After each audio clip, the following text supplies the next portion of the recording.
নমস্কার বন্ধুরা, আজকে আমি কারি পাতার বড়া বানাবো।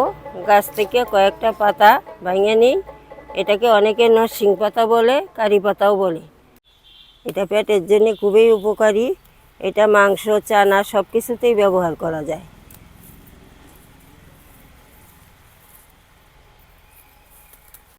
পাতাটা ছেঁড়ার সময় খুব একটা গন্ধ বের হয়, কিন্তু রান্নার পর গন্ধটা থাকে না।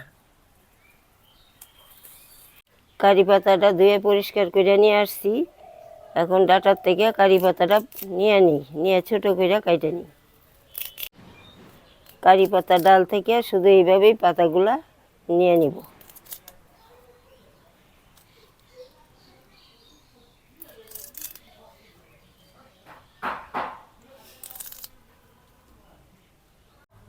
পাতাগুলা কুচি করব না, পাতাগুলা গোটা গোটাই বড়া করব, তাইলে বড়াটা মুচমুচা হয়। এখন কারি পাতার বড়ার জন্য যা যা লাগবে সব কিছু দিয়ে মাইখে নিব। অল্প পেঁয়াজ কুচি, কাঁচা লঙ্কা কুচি, আদা বাটি চালের গুঁড়া, আদা বাটি বেসন, অল্প ময়দাও দিয়ে দিলাম। ময়দা দিলে মাখানোটা আটা আটা হবে, বড়াটা দিতে সুবিধা হবে। এখন পরিমাণ মতো হলুদ দিয়ে দিব, আধা চামচ লঙ্কার গুঁড়া, অল্প চিনি, সঙ্গে অল্প কালো জিরা দিয়ে দিলাম। পরিমাণ মতো জল দিয়া সব কিছু একসঙ্গে মাইখা নিব। এটাকে একটু শুকনা শুকনা করেই মাইখা নিব, তাহলে বড়াটা দিতে সুবিধা হবে।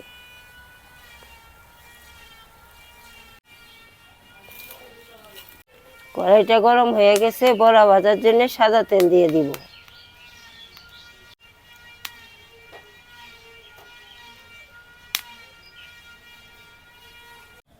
তেলটা গরম হয়ে গেছে, এখন বড়াগুলাকে তেলে দিয়ে দিব। এরকম গোল গোল কইরা চ্যাপটা কইরা বড়াগুলা দিয়ে দিলাম।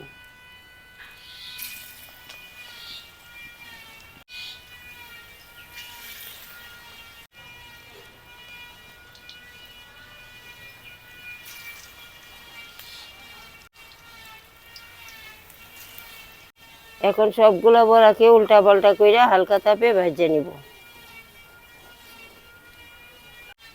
কারি পাতার বড়াটা হালকা তাপে ভাজতে হবে, তাহলে পাতাটা পুড়ে যাবে না। কারি পাতা বড়াগুলা লাল লাল হয়ে ভাজা হয়ে গেছে, এখন উঠায় নিই।